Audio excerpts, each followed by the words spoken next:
ko man po naiintindihan kung ano ang nangyayari. Pero tulad po na lagi sinasabi ni Lola Mars, na may plano ka po kaya hinahayaan mo mangyayari yung mga bagay. Naniniwala po ako sa plano na yun. Alam ko po di niyo ako papabayaan.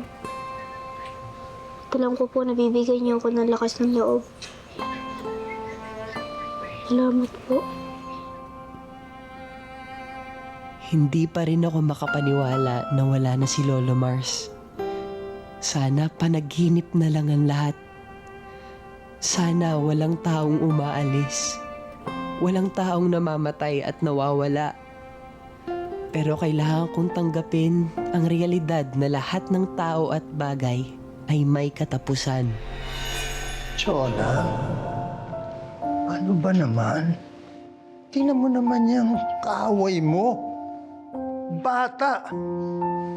Tayo mga matatanda.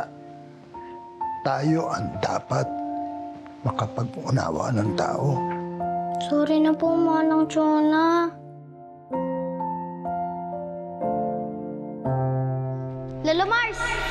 Magandang gabi ho. Gandang gabi. Ay, magandang gabi. Ninyo, Gloria, Gege.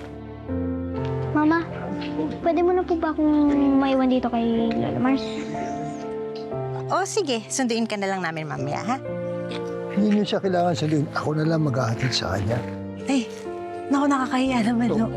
Na, alam mo, pagkasama ko ito, nag-e-enjoy ako. Lola Mars, bakit po ganon? Bakit po ako iiwan ni Mama? Alam mo, Ninyo, nakakasiguro ako. Mayroong magandang dahilan kung bakit kailangan niyang gawin ito. Pero sabi niya po sa akin kanina, mahal niya daw po ako. Pero meron po bang ganon?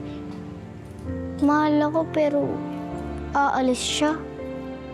Kung wala ang isang tao sa tabi mo, Ninyo, doon mo malalaman kung gaano mo siya kamahal, kung gaano ka-importante sa buhay mo yung taong yun. Po? Maraming paraan para ipakita ang pagmamahal. Pero gusto ko po siya sa tabi ko. Ayoko siyang mawala. Kumisan, kahit na masakit, merong kailangan isakripisyo. Kailangan magpaubaya para sa ikabubuti ng lahat.